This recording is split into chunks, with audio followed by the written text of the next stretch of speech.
I'm in a workplace, even if I'm there and I'm not on shift, fuck, it's still on my watch. You know, that's another thing about working from home. You know, I've literally had like a fridge full of booze, a stash full of drugs and stuff like that. I'm not doing any of that until I'm done. Yeah. And then even then, when I'm done, you know, I've got to pace around for 15 minutes going, did I do everything? Yeah. That's just me, you know, I'm just like that. Yeah. Yeah, and it's more rewarding when you do it at the end of a workday. Like, sometimes I'll do the split day where, like, let's say I clear it by, like, 4, 5, 6. I'll be like, okay, middle of the evening, I'll have some weed, play some video games. Once it wears off, go back, do my second shift, whatever. But it's not as rewarding as just, like, getting it all done in one and be like, man, I fucking crushed it. Now let's go play video games for, like, 6 hours straight. Even if I play better, too. I play better when I do that. Even if I wanted to, I couldn't, because you know what? I got those two furry little mobsters looking at me, going, and I'm like, Jesus, you know, like I gotta feed you guys. That's right. Oh, right. I gotta clean your litter box, or you're gonna crap in the tub. Yeah. You know, and then they're gonna look at me going, "You did this. This is not me. You did this." So I'm like, revenge pooping. Yeah. You know. The one cat though, I'm sure, like if he had a voice, it's Paulie from Goodfellas. It's Paul Sorvino going, "What do you want me to do? He's a bad seed. You want me to shoot him? You know, Tommy's a bad kid. You want me to shoot him? I don't know how to make a fucking restaurant. You know anything about this fucking restaurant business? You know, it's Pugsley. You know, he killed the mouse one time. He got it in the. He didn't kill it, like murder it, like blood everywhere, like some people will tell you. He literally wrapped it up in the mat in the bathroom. He rolled it up and he smothered it. No, they can do some fucked up shit. We haven't seen a mouse since. We haven't seen a mouse since. He sent a message. That was the cat sending a message to the neighborhood going, "You." We had a cat that lived next door to us that used to suffocate goldfish.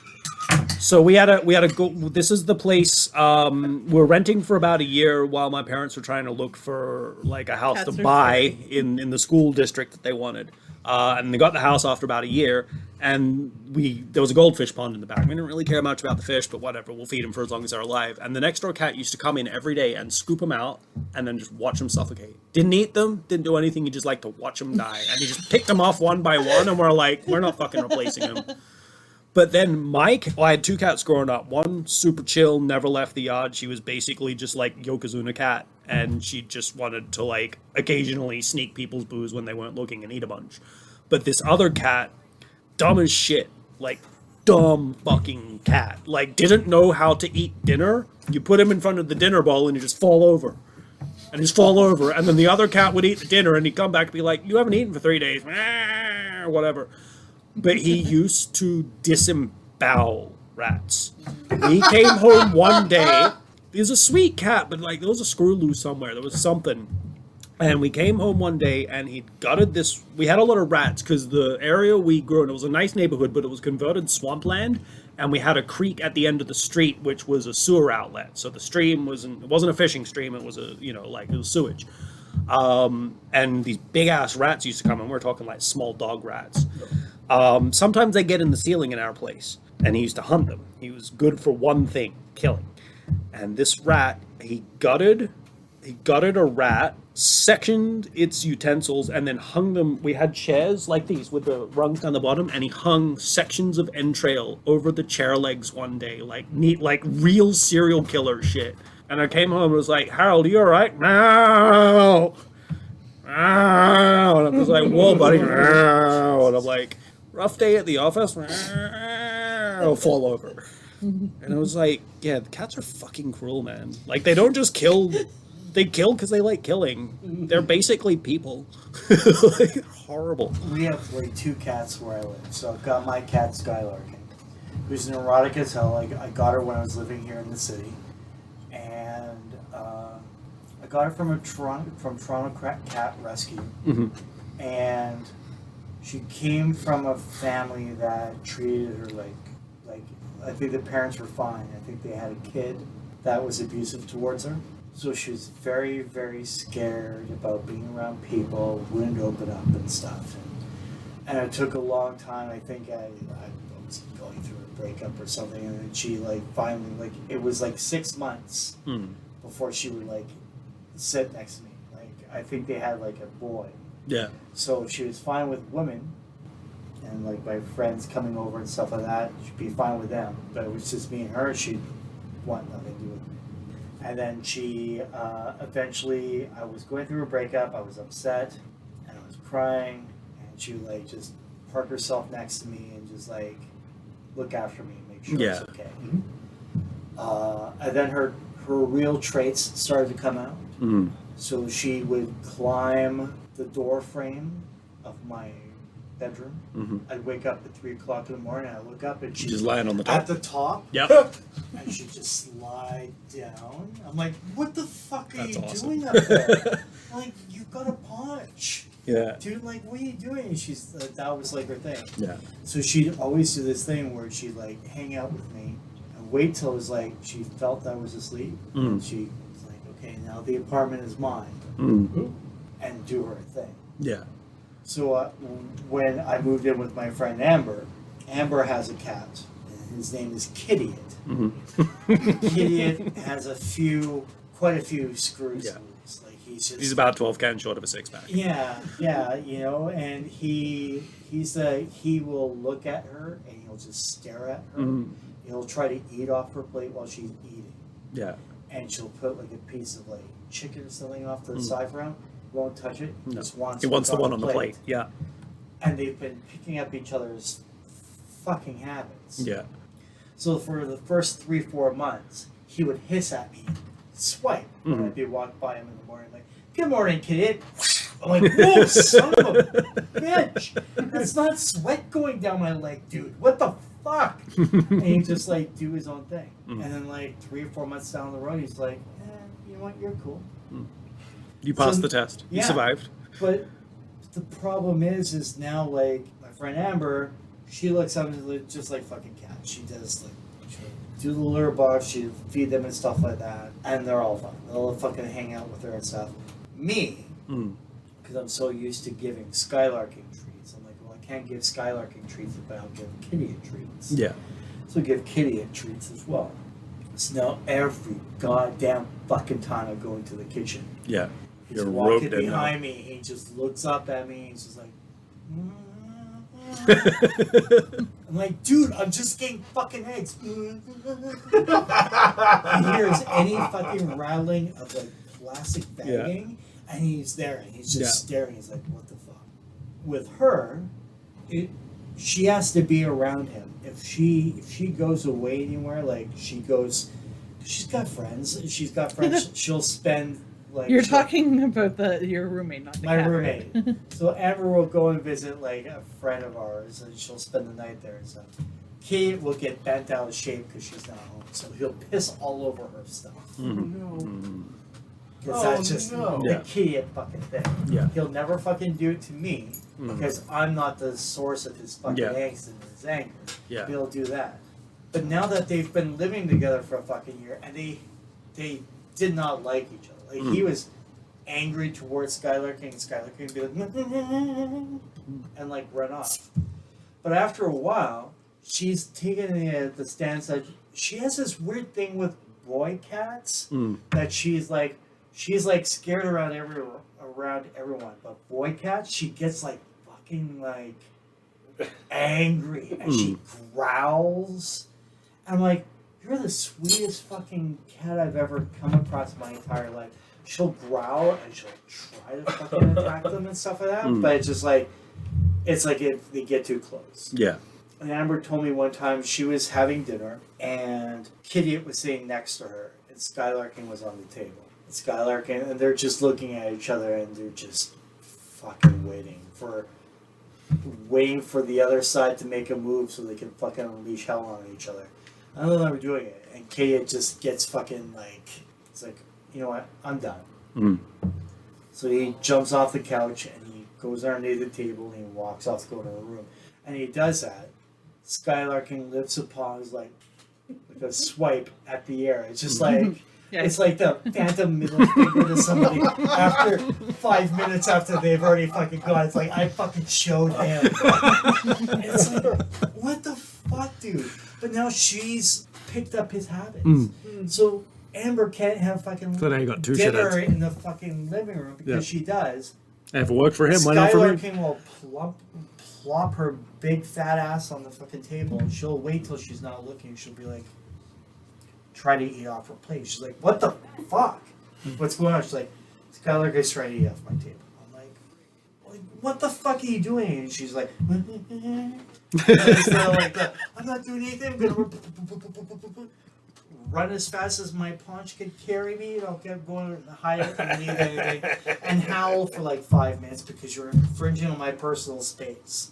She's like super fucking just whatever. But it's just, and Kitty is now like, if he wants something from me, he'll be like, I'm like, what? I'm like, Commit to fuck a up, vocal dude. performance, damn it. I'm just getting coffee. Let me have my fucking coffee. I'll deal with your shit. Like, I'll deal with whatever you fucking want. You want treats? I'll shove them down your fucking throat. yeah. It's like, With like a pen dispenser. I don't care. Just let me do my shit. wants a cut of the action. It's You're gonna be ridiculous. paying a vig on everything for the rest of your time there. Oh my god. And I mean, I love them both. They're great. Honestly, they are not vicious. They're fucking sweet little fucking varmints, and I fucking love them to death. But it's just like, Until you see them with the rat. you know what? I've never seen Skylar King with a rat, but we had a bug come in. There was a grasshopper into the apartment, and she beat the fuck out of it and killed it, and tried to eat it, and she just had it in her mouth, and she's like, 2 chomps, and she's like, I'm like, I got your cat fucking slobber all over this fucking like grasshopper carcass. As if now it I wasn't gotta throw bad it out. enough. Thanks. And she's just like, Don't mind. and he won't fucking do anything with any other animals at all. Some cats don't hunt. Like I had this other cat. I had him for about a year. I was living with my ex-fiance at the time, and I come home after work one day, and she was out. She like working completely opposite hours, and I come home, just fucking cats in my house, and I'm like, pretty sure I'm not high. Pretty sure I don't remember having a cat. And this cat just like marches up, and he's like, he's tiny, he's a runt, and he's a little silver, looks kind of like Abyssinian. He's a beautiful cat, and he just walks up and is like, sup, I'm a cat. You're dad now. And I'm like, all right. Do you like metal? Yeah. All right. Put him on the speaker, put on some Devil Driver. Yeah. All right, we're going to get along. But this cat, he used to like bird watch. He didn't hunt birds. And he could hunt. He was capable of getting to them. And he used to just sit there. We had this massive tree in the backyard. This thing, I don't know how many feet tall it was. It was a friggin' like multi-story tree. And he'd just sit there and bird watch all day. And then he eventually made it up to the fence one day, and he never left the property. He just used to patrol the property and then like sit under the tree and just mimic bird calls all day. And he was a pretty vicious cat. Like he used to like pick fights with me and stuff like that. Like he was fine, but if he was pissed off or he was bored, he'd come and just like punch you in the face. Or if he hadn't had dinner on time, he'd just come up and punch you. Like he didn't swipe. He just came out and was like, feed me, do your job. And and he was just so weird and eccentric. And he used to insist on sleeping in the weirdest places. It's like, I cannot sleep in a conventional, like, I will sleep in the locked toolbox. I will sleep on the toilet lid, like, or on the vacuum cleaner. All these, like, he used to, like, pass out in lampshades, and you'd be like, where is he? He's in a fucking lampshade. Good thing we didn't turn the light on. And he's just, I don't know, just so he could just, like, ninja out of places and materialize. And I'm like, oh, he's so weird. And it was basically like a dog. We called him Fido because he was a dog. He wasn't like one of those cats that likes to be off by himself. He's like, no, he's around whoever's. Oh, sorry. He's around whoever's around. Like he's a pack cat, so he never wants to be off by himself unless he's like bird watching. Oh, fucking! I miss having cats. I don't think I'll have another one, but like, yeah, just for the random. You know, I always told myself I was always a dog person because as a kid I had 2 dogs when I lived in Toronto, living with my dad before my parents divorced. So we had a Pomeranian and we had a poodle cross, a Terry Poo. Mm-hmm. Rags was a Terry Poo. Tippy was the Pomeranian. Tippy had 3 legs because he got into a car. Hence the name Tippy. He got into a car accident before we got him, and someone ran over one of his front legs. We had to get an amputee. So I always just dogs. When my first wife and I decided on an animal, we got ourselves a pup named Daisy. It's like a fucking Dogs are amazing. They're low maintenance. You take them for walks. But if you have the shittiest fucking day in the world, you can walk home and that dog is going to be like, I fucking love you. Yeah. You gonna give me some bacon? No, it's cool. I can wait till next week when you do. Or you forget or you pass out with a burger in your hands. It's all good. I'll fucking love you anyways. Yeah. I was just like, cats, I don't know, man. Cats are just like so fucking... You kind of have to buy their love. so Yeah. Like... But when I got married the second time, Tracy and I had adopted 2 cats, and she had one, and I had Amelie as mine. And Amelie, when I adopted her, the first thing I did when I picked her up, because she was still a kitten, gave her a raspberry. Just picked her up, and she's just like... Oh, actually liked it. She's like, oh, this is fucking I'm used to amazing. losing eyes over that. So that was my thing with her. Yeah. She was the... When I realized, like, she was my cat, was that she would just wait for me to pick her up so I could give her raspberries for like 5 minutes. Yeah. And she would just love it. She'd just purr and be like, Oh yeah, no, love this Lucy would so cut much. a bitch. Yeah. And that was it. That was like, oh my god, like cats. I love cats because like they're independent, but you know you've got your pet when you've earned that love and respect. Yeah. Dogs are sluts. Yeah. They just give it to you freely. It's like, oh, you've got like you've got like a treat in your pocket. I fucking love you so much. I'm gonna live you for the rest of your life. Cats are like, Dog loyalty's a lot cheaper. What have you done for me lately? Yeah. Oh, you're gonna run my paunch. Oh, yeah. Well, I'm gonna tolerate maybe we can you come for to a an little arrangement. while, but I really love you. But it's just gonna be between us. No one else is gonna know. Yeah, we'll be playing it cool in public. Yeah. Yeah, a lot of cats like that. Yeah, I was afraid of dogs. And I mean, most people in Australia growing up, dogs were guard dogs. They're not meant to be friendly to strangers, even friendly strangers. They're there to guard the property. They sleep in the yard because it's too fucking hot inside anyway. And yeah, so like I was very much like, and then, yeah, like my dog passed away last year, and then it was, again, very similar to the cat situation. I went over to my now wife's place for the first time, and this animal pops off the couch, looks at me, and was like, "You're dad now." And I'm like, kind of looked at dog Penny, looked at my wife, looked at Veronica, and I was just like, well, I'm fucked. And yeah, here we are. So I'd like to get another dog, but probably not till like my mid-40s, I would say. I want to get some travel in first, because having a dog's like half a kid. See, when you have a dog with like lots of health issues like mine did, it's like putting a kid through school kind of money almost. So yeah, I think I'm gonna get rats next. Like Veronica wants to get like 2 or 3 rats because they're like mini dogs that are I cheaper. had one once. Yeah, they're quite trainable. And She was the sweetest. yeah, thing. I think it's just like something that can just like chill in the pocket. You know, I don't have to walk it, but probably do that sometime this year. I gotta check the time because I'm probably gonna get Yeah, And it's like 10 after 10. Okay, yeah, I gotta go. I'm not on like a curfew or before anything. You go, we need an intro and an outro. So yeah, I don't know. Take it, somebody. Just like This is Johnny Martinick / DJ Johnny Blankface. You've tuned in to ASM Radio, the round table, though it's not really round. And we're here with 2-3 other people, because I can't count people because I've been drinking. Because one of them's a post-human mutant, remember? Yes. And go ahead, people. What was it? It's the Parleydome. It's Parlay. Oh my god. Yeah. Okay, I'll do this again. It's Dano Villano. You're listening to the Parleydome, where we did. Wait, let me try that one again. Okay. Go ahead, dude. I got one more fight left to me, Mick. Mickey, I got one more fight left to me. You're finished, Rock! At the one of the mellow. You're washed up! What were all those fights over? They was has-beens, Rock! This is Dano Villano, and you're listening to the Parleydome, where we discuss our shady pasts, our blurry presents, and uncertain futures. Only on ASM.